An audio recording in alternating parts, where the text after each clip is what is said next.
I will now call to order the meeting of the Potter Valley Healthcare District Hospital Corporation.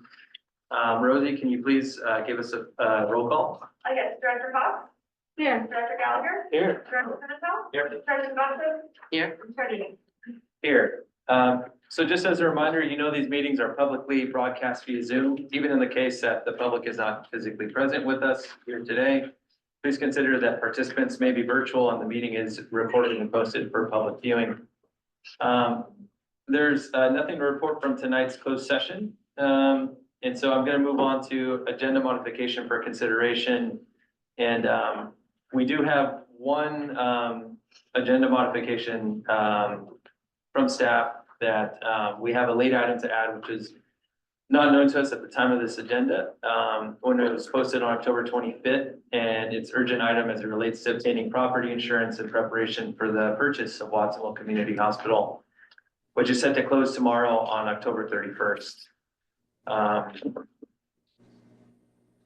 So I will ask the motion for the board to add this item to tonight's agenda. So moved. Second. Johnson and Cox, thank you. Take roll, Director Cox? Yes. Director Gallagher? Yes. Director Pimentel? Yeah. Director Johnson? Yes. And, Attorney. Yes. So that can be item 10. It will be item 10. Yeah. Okay, so now at this time, I will open it up to public comment for items not on today's Potter Valley Healthcare District Hospital Corporation agenda. Rosie, are there any raised hands online? No. No raised hands online for today's public comment on matters not on the agenda. Are there anyone with us today wishing to speak for public comment? Okay, seeing none, I will close down the public comment here for matters not on tonight's agenda. And I will now open it up for comments from the board members. Any comments from the board members before we get into our consent calendar?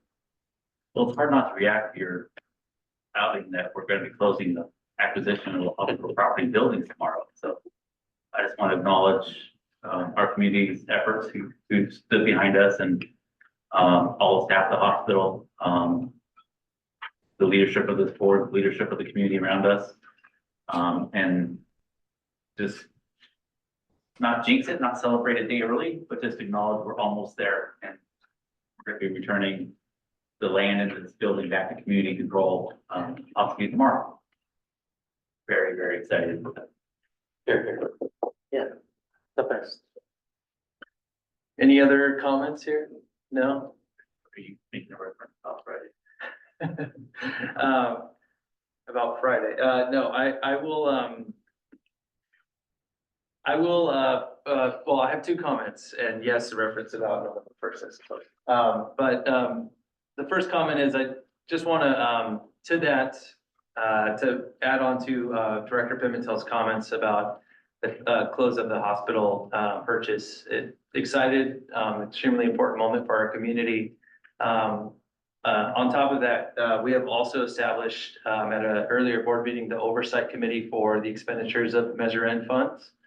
And just late yesterday, I believe, we opened up the application portal for people to apply to serve on the oversight committee. And so we're looking for people who are interested on reviewing the purchases from the resulting dollars of the Measure N approval from local voters. And so you can find that at PVHCD.org. That's the healthcare district's website. So PVHCD.org. And we're excited about putting together a great group of people who can oversee the purchases that the district and the hospital make to improve local healthcare in the Potter Valley and Santa Cruz County and greater Central Coast community. So just want to do that. The other announcement, and I should probably have 2 minutes on me, but I'll try to make it quick. I just want to give a big recognition to someone in the room who has been an amazing leader for the last year, and just acknowledge that our CEO, Steve Gray's 1-year anniversary is on Friday, November 1st. I expect you to come tomorrow to the Halloween party in an awesome costume. But whether or not you do, I just want to thank you for your service and for everything that you've done for the hospital and guiding us in what could have been a really challenging time, if not for your ability to just step in and to let other leaders on your team lead. And so just appreciate that and appreciate your willingness to jump onto a really fast moving train and everything that you've done over the last year. So I know that the rest of the board would also shares in that, but just wanted to acknowledge all your work for the last year. Thank you. I really appreciate that. It's great to work with such a wonderful team of people on the staff and a wonderful board and everybody that I've gotten to work with. Make a hard job easier. Yes. Thank you. Yeah, thank you. Thank you. Thank you.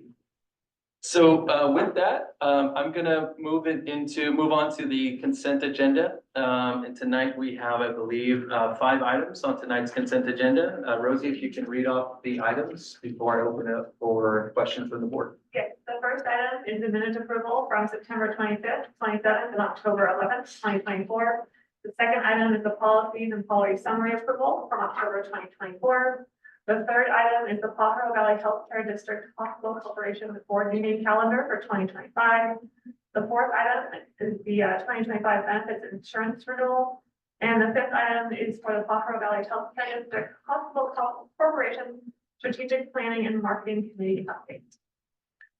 Okay, any questions for staff from the board before I open it up for public comment on these 5 items? Questions, at least for staff. I know we talked yesterday on the calendar, item number 3, regarding the standing meetings of the finance committee. Have we landed on a date, time? Yeah, and that's okay if we have. Alternate date. Finance. I believe yesterday we determined that Tuesdays at 3:00 we are finance. I just want to make sure. I asked that we, that's my question. I'll come back with my motion. Okay. So now I'll open up to public comment. If there's no other questions, no other questions from the board, I'll open up to public comment on the consent calendar. No raised hands online. I don't see any raised hands. Anyone in the public wishing to speak on one of these 5 items on the consent calendar? No. So I will now close down the public comment and open it up to comments from the board. And I do want to just make a quick comment on item number 2 for future input on one of the items in number 2. And if there's any other comments or questions about any of the consent calendar. On item number 2, the policies and policy summary approval for October 2024, there was a policy in there about medical marijuana and the either disposal of medical marijuana when it's found on a patient who's at Watsonville Community Hospital. There's a reference in there to, I believe it was section 4B 2. And I want to, whenever it's makes sense for us to revisit the policy, is to work to have either hospital staff or someone that we feel is qualified to take possession of the medical marijuana, so that it doesn't have to say that our policy that the patient has to relinquish or give the medical marijuana to a law enforcement officer, or I believe it's in there that it's someone in law enforcement. Now that it's a decriminalized drug and it looks to be heading that way federally, I want us to take that step and to change that policy whenever it seems fit in order to remove law enforcement involvement in the removal of marijuana. So would be interested and happy to work with some of our partners, especially some of our partners in our nonprofit area, but then also there's a great cannabis leadership group throughout the county and get their input on what this might make sense, and then also law enforcement partners as well too. What is less stressful on their services as well too, from that aspect. So just some direction there on item number 2. If there's no other comments or questions on today's consent calendar, I will entertain a motion. I'll move approval of the consent with noticing that the item number 3, the meeting date for the finance committee will move from Tuesdays at noon to Tuesdays at 3 p.m. Is there a second for that? Second. Thank you, Ms. Gallagher. I will take roll, Director Cox? Yes. Director Gallagher? Yeah. Director Pimentel? Yes. Director Blackwood? Yes. And Chair Newman. Yes. Okay, we'll now move on to item number 6 as part of our discussion items, and that is the medical executive committee report. And this is a report that we heard in closed session that is now coming to us for approval in open session. Any additional questions for staff on this item before we open it up for public comment? Seeing none, I'll open up the public comment session on this. I don't see any raised hands online. Anyone wishing to speak on item number 6, the medical executive committee report in the public? Seeing none, I'll go ahead and close down the medical executive committee report item, the public comment portion of that, and entertain a motion. Move approval. Second. Director Gallagher and Johnson. Roll, Director Cox? Yes. Director Pimentel? Yes. Director Gallagher? Yes. Director Johnson? Yes. Chair Newman. Yes. Okay, we'll move on to item number 7. It's our chief executive report. Steve, whenever you're ready. Thank you very much. I'll wait for that to get rolled out onto the screen. Don't start fighting. We want second to get Yeah. it on.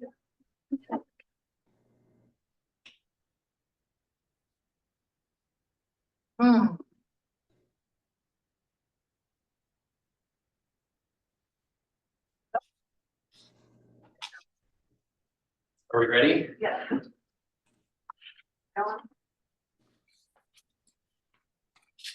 There we go. Okay, so we were able to do our second Blue Star Awards just a couple of weeks ago, which was wonderful. We did it up on the 3rd floor where the staff are located so that their teammates could celebrate with them. Board Director Gallagher was able to join us for this, and Mary Lou from MedSurg Tele and Jake from Telemetry were there as the recipients. Mary Lou was the team player awardee and had been nominated by not 1, not 2, but 3 of her coworkers, which was wonderful. So we got to read those and she got to hear those. And Jake had been nominated by 2 family members actually, and the family came and participated in the award celebration that we had on the unit, and then they came down to the courtyard and celebrated with us a second time there. So that was really, really wonderful. So we're doing this every quarter, so we'll do another one before the end of the year and keep this going. It's a really great recognition program that we get to do for all staff, nurses, and technicians, and everybody who works in the facility is eligible for these, so it's really great.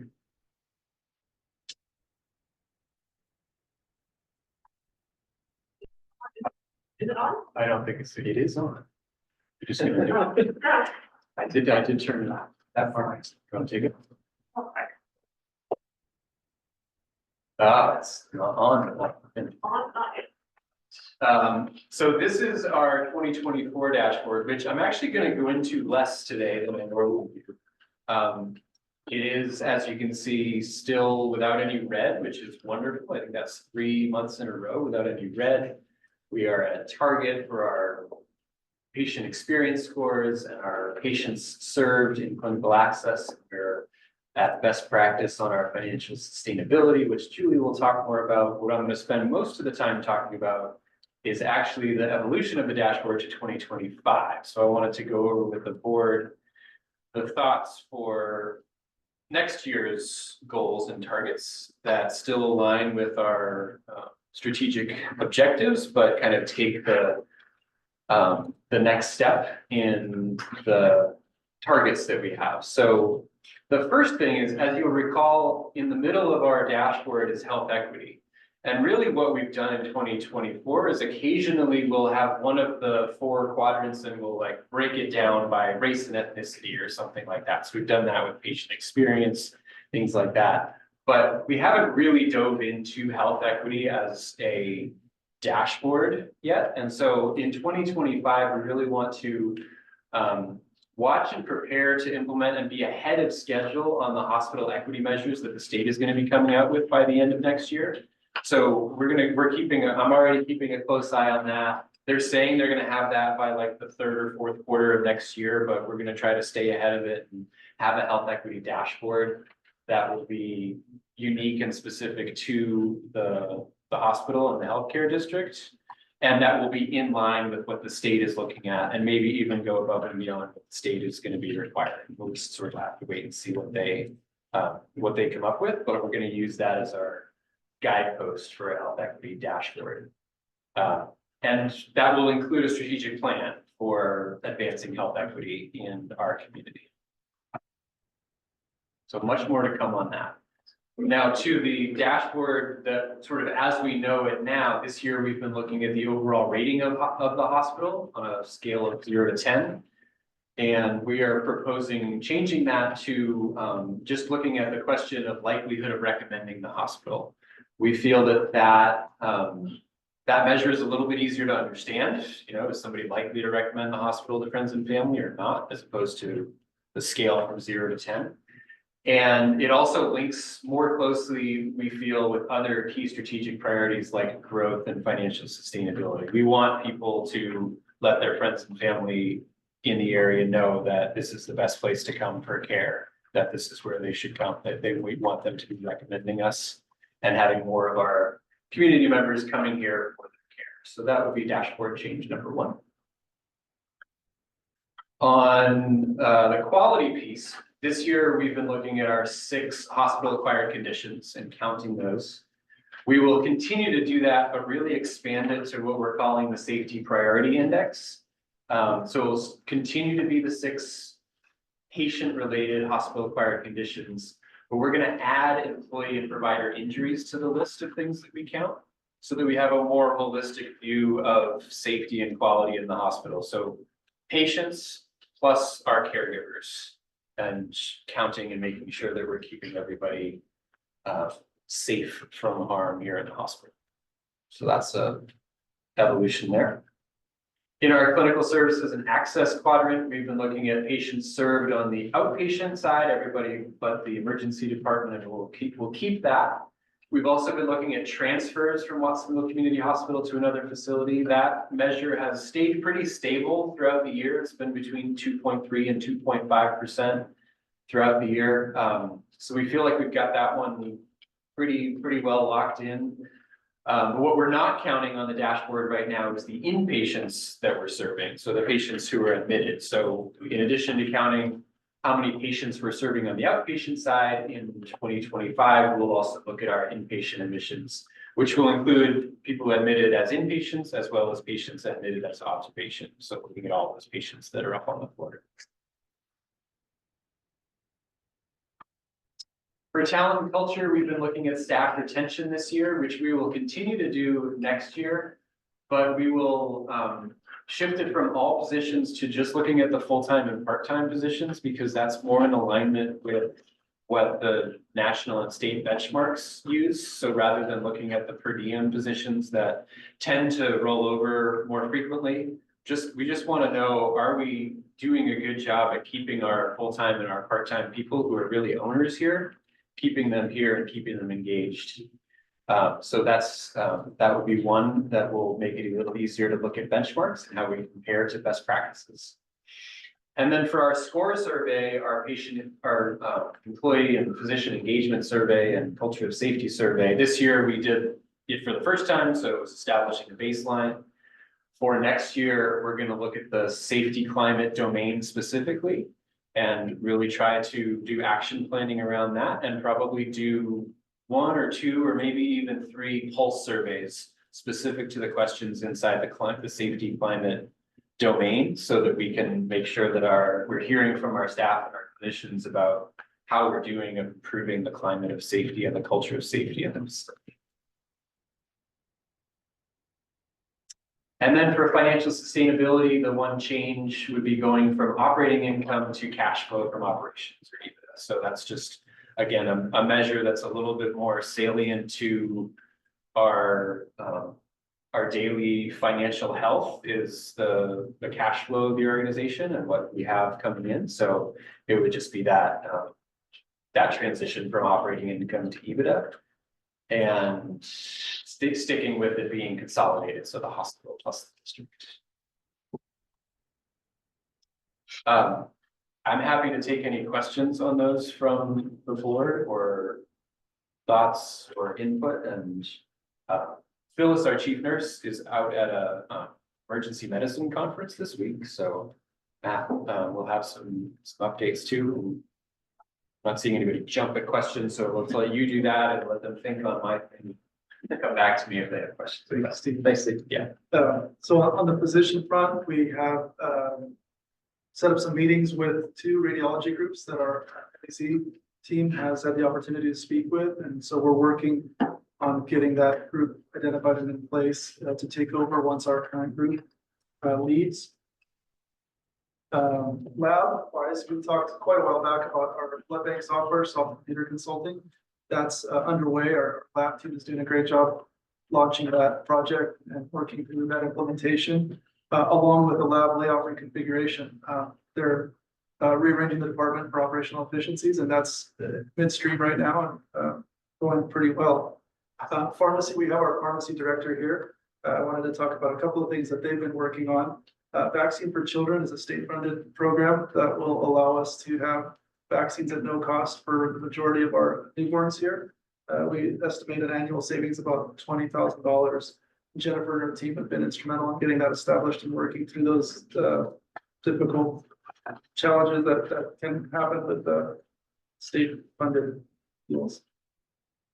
340B, we've also talked about here previously. That's up and running on the outpatient side, and in the last almost 2 months now, we've had a cost avoidance of about $49,000 with that program just on the outpatient side. So we're pretty excited about that. And again, Jennifer has been spearheading that program for our team.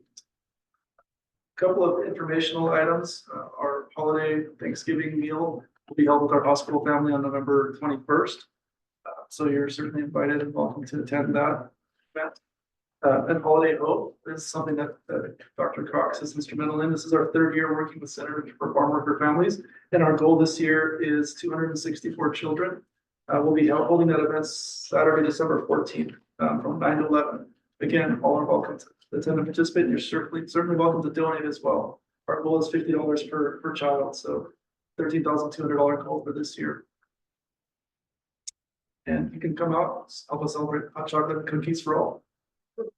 And when was that November date? November 21st is the Thanksgiving holiday meal, and December 14th is the. Great. event. Happy to take any questions. Awesome. Any questions for Steve or for Matt on the CEO report? I just had a comment for Steve. I really appreciate that, the design of the evolution of the format. You know, the fact that it's constantly improving and you know, you're trying to find new ways to make it better. I just really appreciate that. Great, thank you. Any other questions for Steve or for Matt before we open up to public comment on this item? You know, ditto, echo both of you, just thank you for the reports, thank you for the updates, thank you for the work. Jennifer, I see you, and all the rest of the staff, thank you. On the changes to the dashboard, I'm really excited about that, and I've just been having a conversation about equity, and so to be able to step into that proactively earlier than any state requirements, I'm thrilled that we're there. So really excited about that. Thank you. Yeah. Okay, seeing no other questions from the board, I am going to go ahead and open up to public comment for this item. And I don't see any raised hands online. So anyone with us in the room that wishes to speak on this item? Okay, seeing none, I'm gonna close down the public comment on this item and move on to item number 8. That is the CFO report. Julie, whenever you're ready.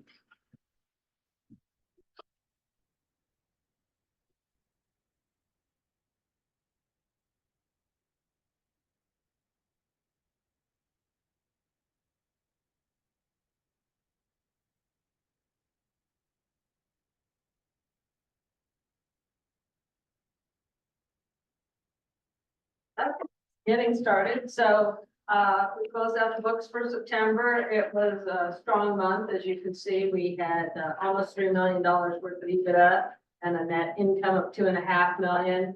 There were some, got one-time items this month, that hit in the revenue side. Some of them are cash, some of them are non-cash. We made another payment on our Packard loan, which we recognize as revenue every time we make a payment. So we made a payment there. We did receive some alliance incentives for the work that we do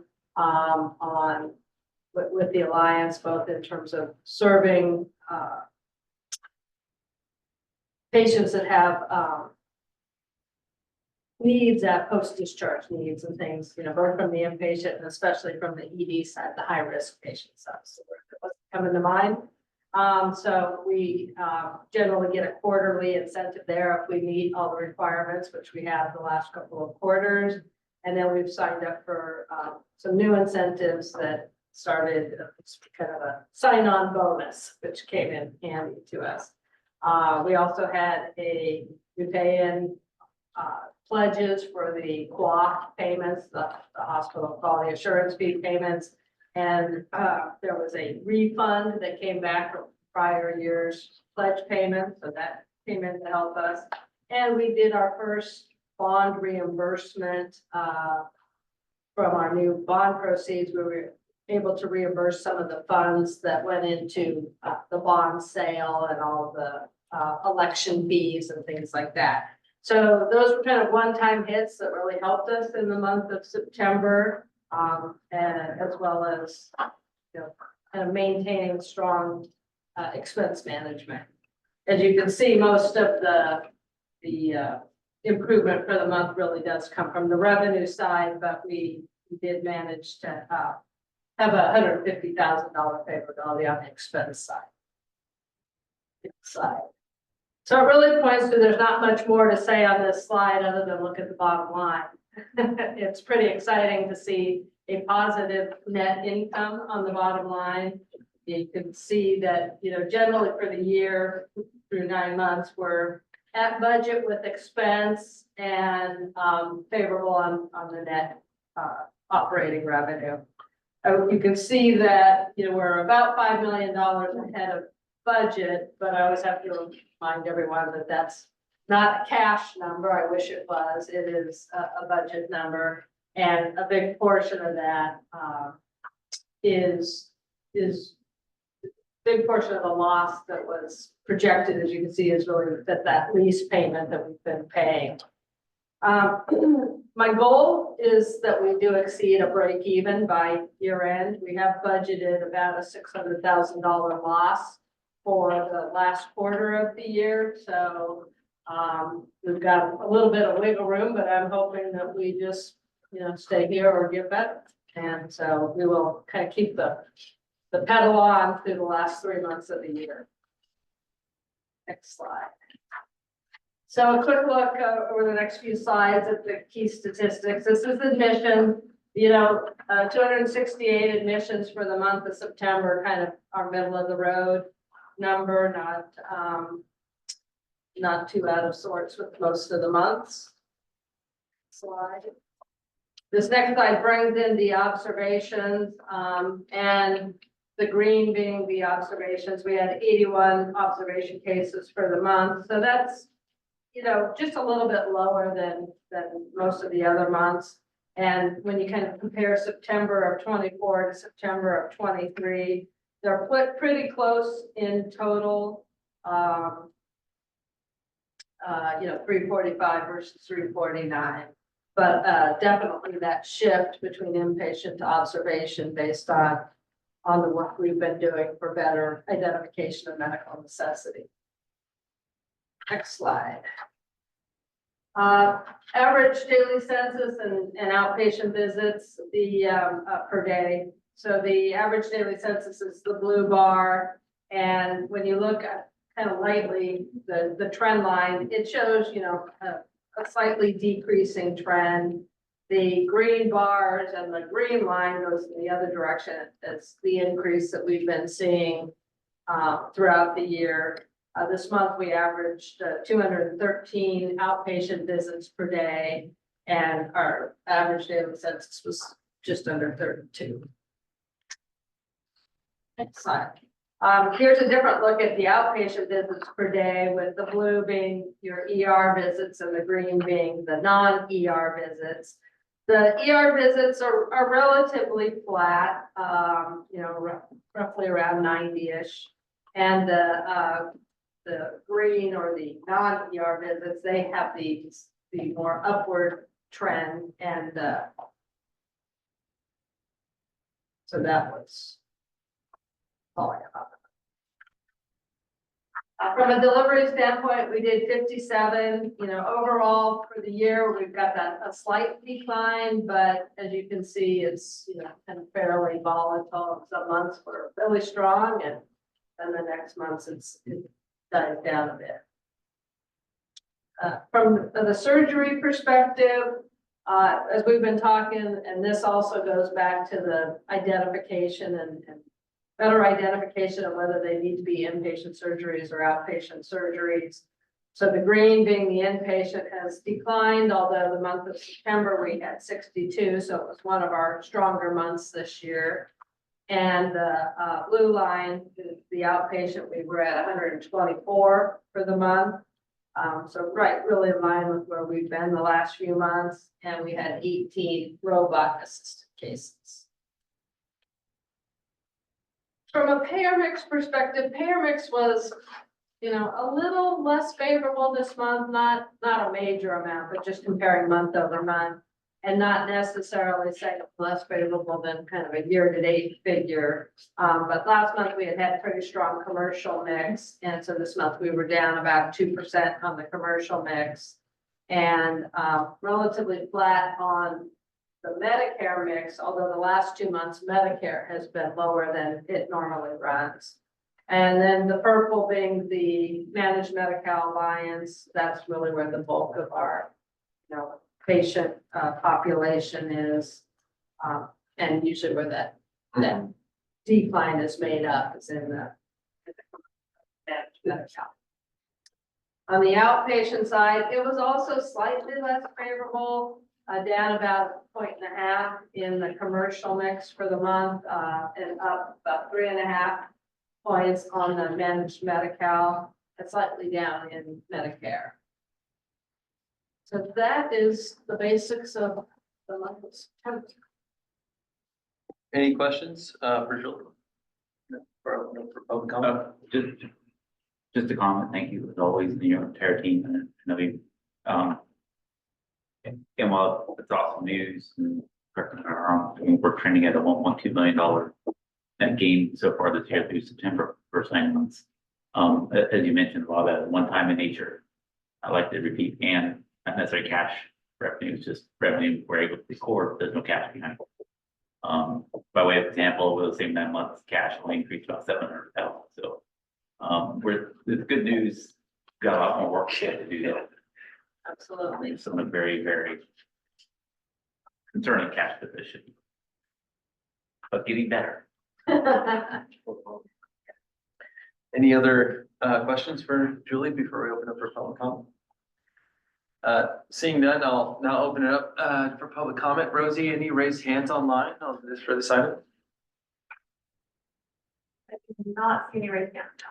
Okay, anyone wishing to speak on this item? In the room with us today. Okay, seeing no raised hands, I'll close down the public comment for item number 8, and I will move on to item number 9. Julie, whenever you're ready, this is our 2025 budget update.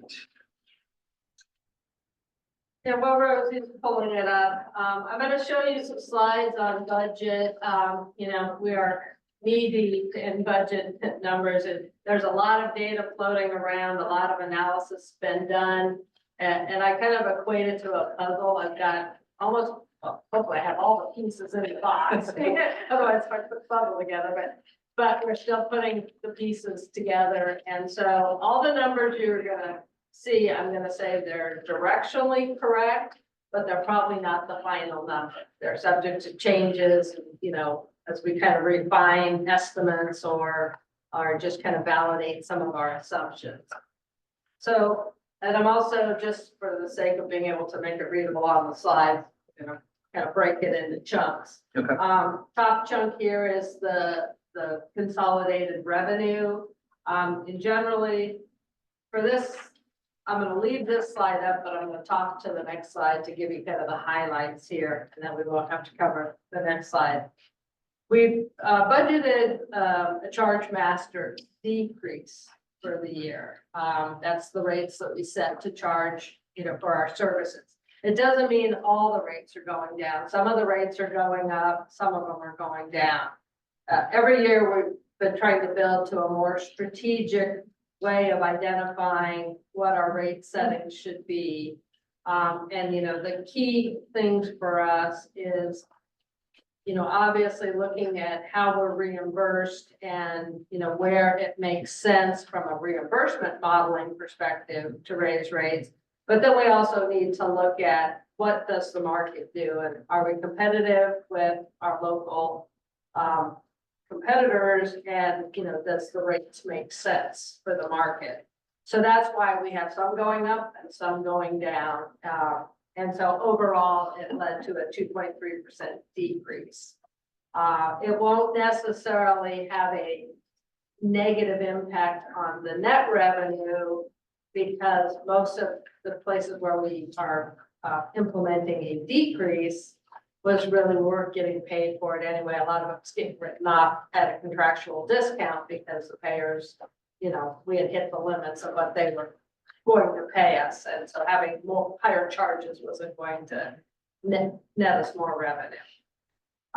It's probably just one of many things where, as we really tried to refine how we get data, how we study data, how we work with data, that we've been able to dig in a lot deeper than, say, a year ago. Just as a reminder, we have budgeted some volume increases, about 1% on admissions and 2% PD visits, about 2.5% in the other outpatient visits.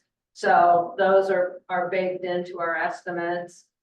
When it comes to the QAF and DISH payments, we know what QAF 8, the current QAF program, is set to deliver us, but we don't know about QAF 9. There's a QAF 9 on the horizon, but all the details haven't been put forth. It hasn't been approved. It likely won't be approved and kind of ready until mid next year. So we've made some conservative estimates about what portion of QAF 9 we would expect to see in 2025, kind of in the later half of the year. And DISH, you know, we've worked with our outside DISH vendor to help us kind of estimate what it was going to be, hoping that there's no reductions, because every year there's, you know, reductions that have been coming and then they get deferred or pushed off. So we've said we're going to keep our fingers crossed for another year that any reductions are deferred. The other operating revenue is at the bottom, is where you see the largest drop, and that's mainly to account for some of these one-time items that we've seen over the course of this year and don't expect to see repeat next year. Likely, you know, there's something else that does come through that we weren't expecting, but those are a little bit harder to forecast for. So we try to be conservative and not kind of guess at what those might be. We're also looking at some reduction in the bad debt, and generally, you know, this is an area where we've, you know, really just tried to dig into, you know, our self-pay vendor data with them, because we have what we call true self-pay. These are patients that have no insurance, and then we have self-pay after insurance. Both those buckets have a little bit different collectability and are worked a little differently. So we're kind of factoring that into how we plan for bad debt. We've also now contracted with a bad debt collection vendor that works with accounts after they've been through the early out self-pay vendor and they've kind of exhausted their efforts. That wasn't in place in prior years, the most recent prior years. So I think bringing that kind of second vendor in to try to work the accounts. You know, we should expect to see a little bit more collections there as well. Okay, so that's what I just talked through. So now, on the expense side, you know, basically, the expenses tend to be put together by a couple of different manners. On the labor side, we look at our productivity standards at the department level. We look at volume. By just doing those calculations, you can generally determine, okay, this is how many FTEs I need in each of these departments. This is what we're paying the FTEs, therefore there's my salary dollars plus contractual increases and things. But we do study the labor standards at the level of with staffing grids and things, you know, there's kind of sweet spots and not so sweet spots with staffing ratios. So we've done more work and we're continuing to do work. We've had some very successful work with the nursing units and trying to build these staffing grids. So we're kind of expanding that out, that we're going to also do that with all of the units, even overhead units, because we have to at some point determine, hey, if the volume really drops off, we got to do something with fixed staffing, just as if it got really high, we might have to do, you know, something. So we're going to try to build some grids along those lines as well. That's more of a 2025 project. Benefits, we've talked, you know, about the benefit changes that we're bringing in 25. The increase is very minimal, it's about 2.5%, which had we stayed in our old program, probably would have been closer to 7%. So while it's an increase, it's a savings for us and quite frankly, I think a stronger benefits plan for our employees. We're continuing our work in things like supplies to identify efficiencies with our group purchasing organization. And a lot of these other non-labor expenses basically get looked at either from seasonality and what's an annual spend rate with some inflation, or what's an expense per unit of service type with inflation when they're variable expenses. Now, what you're seeing here and what you're going to see on the next slide, this is only the base budget. So we basically do it in two pieces. There's the base kind of as we know it today, operations, kind of just building off of what we do now. And then there's the initiatives. And that's really where we're going to go on a couple of slides just to see what the how the initiatives kind of impact these this bottom line. So if we go to the next slide, and again, I've talked, well, you don't need to go back there, because I've talked about everything other than probably the fact that one less day in 2025 actually makes a impact too. And I said this before, that everything's kind of undergoing review and refinement. And I really haven't done anything with the property purchase yet. We're still just trying to determine, you know, all the rules and what it means to be the property owner, district versus hospital. So for what you're seeing now, it just looks like we're still an MPT, but we won't be. Okay, so this rolls up just the base of revenue and expense, and really what you can see here is that it would show that we were at a negative EBITDA of $640,000. And if you think about it, that's just because I've taken a bunch of net revenue, kind of one-time stuff out. I've added inflation and some additional volume, and I haven't yet kind of baked it with the initiatives. So I want to show you, but don't get along. And then, as I just said, with the MPT just being in there the way it has been, we just continue to show the larger loss. We can go to the next slide.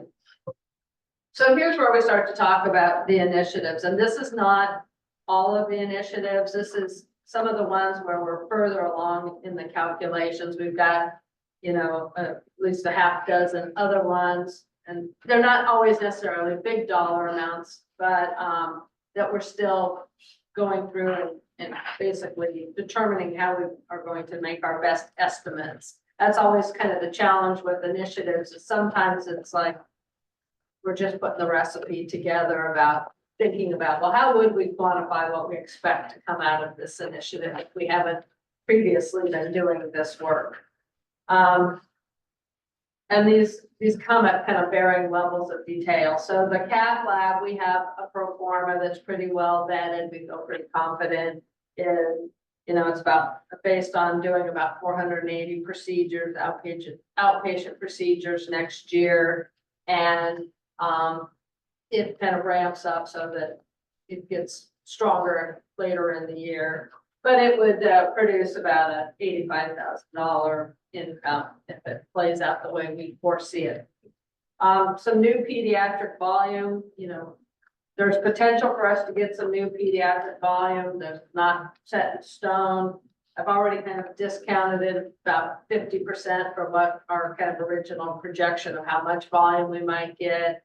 And, we've done just some basic calculations based on how we get paid and what our payer mix with pediatric patients are now and what the cost of care has been. And, kind of tried to apply those to an additional volume. Improved collection efforts. This is my, everywhere I go, every day life of, there's always more to collect and more revenue cycle improvements to do. The amount looks big, but, quite honestly, this is like 0.25% improvement. So I will continue to push for that. On the labor and productivity, we are still refining this, so we kind of estimated that when we get into premium pay and some of the one-time payouts, we've been doing a PTO accrual capped program this year that won't reoccur next year, things like that. I should get at least $500,000. And I think this number has some opportunity, but I didn't want to overstate it until we get through the analysis. Same with supply expenses. We've been working hard, and I did have a meeting today that gave me a little more confidence in this number, but I still, digging under the covers in the almost $700,000 worth of supply savings. That's about a 5% savings on where we're running right now, but it's really because we're just really getting ramped up with the Vizient and making sure we're in the right tiers and getting the right pricing. And Kathy, who's on Matco's team, and Matco, they've really been kind of digging into the data and trying to make those, just act on all those adjustments as they're identified. The Dr. Ravago is our new primary care physician that's joining the Coastal Health Partners in January. We have a pro forma, as with most, primary care. Primary care is a feeder, so it doesn't in itself generally make money. As you see here, this is, almost a $300,000 loss. But what's not baked into here is that having primary care, besides being great for the community, also potentially feeds business to the specialists in Coastal Health Partners, feeds more business for the ancillary services here at the hospital. So we don't yet know what that's going to look like or have a good system for how we're going to measure that. But so we're conservatively just saying this is what we expect, just his office itself will produce. LED light replacement is an estimate of some work that Matco's been able to define, and be a nice electricity savings for us. And then we've got some early projections on, with Kaiser opening up their MOB in Salinas in January, they've given us their estimates of how many deliveries could come our way, how many outpatient surgeries could come our way. So we've made some estimates there. Now with all of this, some of these calculations might change a little bit, but we have tried to look at, when you do grow volume, sometimes you'll get some efficiencies there. So you don't necessarily have to say, if I add 75 peds patients, I need to add you know, nursing for 75, because maybe it's only that I need to add nursing for 50, and some of it'll be absorbed. We also, have some other initiatives, and so as I look at this and think about, you know, the $5 million EBITDA that I want to, us to achieve, and I think about, we were 600,000 in the hole on the last slide, that this shows about 5.2. You know, I figure I need at least $500,000 more of initiatives, so, we're still working to, you know, go through the ones that we haven't fully quantified yet, and also checking these, plus the continued work on the base, you know.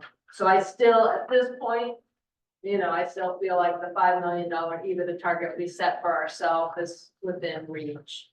And the next step is basically, there's a lot of heavy lifting that we'll be doing between now and the November 20th meeting, that will be to come, you know, with a much more refined by November 20th. That was my last slide. Any questions for Julie before we open up the public comment of the board? So that last initiative, Julie, that last slide, I should say, in terms of initiatives, it doesn't take into account the potential savings of the real estate transaction, right? Of the sale of the hospital, or the purchase of the hospital. Correct. Okay. Yeah, just decided I wasn't quite ready to deal with it. And then, I'll save it for when we get back, but, any other questions for? No. Okay, Rosie, no, Rosie, any raised hands online? Yeah, come on. Anyone wishing to speak on this item, here in person with us? No, the only thing I had to add is probably still too early, because of, we won't know the result of it sometime next week after the election, the impact of Prop 35 and the MCO tax, that decision on the Medi-Cal plan. I just don't know if we have any sort of, maybe an inclination from the Association of Healthcare Districts that it might impact us, or if it's still way too early on that. I'm very little, to be honest. I think it would impact us very little. The Alliance already pays us at the level that the MCO tax is trying to get For other providers. for other areas, and for kind of Medi-Cal, traditional state Medi-Cal. So we're a little bit insulated from that. It's something that we, you know, want to advocate for as a state, because it keeps places like ours funded better from a healthcare perspective for populations and communities that need it. But from everything I've heard from the Alliance, I don't know if you've heard anything different, that would impact us appreciably one way or the other. Okay. That's what we understand now. Now, that may, you know, a couple years down the road, that might change, because funding starts to be challenged as a result of the MCO tax going elsewhere, but right now, it's not an appreciable difference for us with the Alliance. If it fails and then that tax is continuously redistributed. That's where it could Right, come into it play. could come into play. Years down the road, yeah. Okay, cool. What's good to know? Anything else before we move on to item number 10, which was added earlier this, during this meeting? Okay, so now, thank you, Julie, for both presentations. We'll move on to item number 10, which was added, to the agenda earlier in this meeting, and that is the Colorado Valley Healthcare District, Hospital Corporation Property Owner Insurance Policy. I see it here now. Sorry about that. And the recommendation is to pass a motion authorizing CEO and COO of the Colorado Valley Healthcare District Hospital Corporation to obtain and sign a property insurance policy in conjunction with the purchase of 6575 Nielsen Street in Wattsville, California, where we are sitting in right now. Matt, it says that you're the person presenting this. Sure. Whenever you're ready. Thank you, Tony. So essentially what we're looking for is approval to move forward with commercial property insurance for the property. And we're working with the brokers currently on the property valuation. Previously, it had been at a lesser rate based on the construction costs from 1995. And so we reached out to architects in the local region, as well as builders, And the most recent cost estimates for replacement or construction of a new hospital for our area are $2,000 a square foot. For the acute care hospital portion, and then general commercial building, which is a couple of our buildings on property, is at a lesser rate of $600 a square foot. So include the calculation, which brings our total property valuation to a little over $357 million, which is what we're working with the broker on getting insurance for. So that's what we're looking for approval. We don't have the rate for that yet, but we will tomorrow. All right, any insurance rates, man, it's crazy. Any questions for Matco on this before we open up to public comment? No? One thing I wanted to note Please. as well, this is just for a general property insurance, fire, loss of property, not earthquake insurance. Oh, wow. So, earthquake insurance is, we've been in our conversations with the brokers, they offered us two options, a $5 million policy and a $10 million policy. And at that time, both of those policies, the cost for annual coverage is in excess of the actual building, policy cost. So, doing some research, it does not appear that very many people in our area purchase earthquake insurance because, of the high rates and the high deductibles as well. And I've reached out to the Association of California Healthcare Districts to get their take on earthquake insurance too, and they're gathering some data for me on what other districts and hospitals do around that, if anything. With our building being under compliance there with everything, I mean, would that factor into our rate? If at all, or no, it's just a flat, here it is, what you Yeah, take it. factor into our rate. Keep in mind, our property consists of 4 buildings, Right, one of which meets the California I see. seismic standards for healthcare, our acute care hospital. Thank you, Gary. Yeah. It would factor into our our own risk modeling, but not necessarily the rates. The rate I think that would impact it, but. So we asked that question and they. Right, Yeah, they're like, yeah, no, thanks. yeah, good for you. That's pretty much what they said. It seems like the goal is to pass on with insurance based on. Oh, yeah, Coverage yeah. and premiums. That's why I laughed and said insurance, and, okay, Can I yes, please. just, one thing to, as a possible modification to this motion is I may request to be added as an authorized person, because sometimes I'm being asked to bind the insurance. And, to think it makes sense, usually one of the three of us is around. Yeah, Just in sure. case. Yeah, shall we add that to the? I would recommend as a general rule, adding the CEO and CO or their delegated, Right, or delegated. or so that be any number of other executive leadership. But I appreciate. So I'd be more broad, include Julie, but in case somebody else is on site that day, we need. So I'll open up the public comment now on this item. Any raised hands? Rosie online? No, hands on lines. Anyone with us today that wants to speak about insurance rates? Okay, seeing none, I will close down the public comment on item number 10.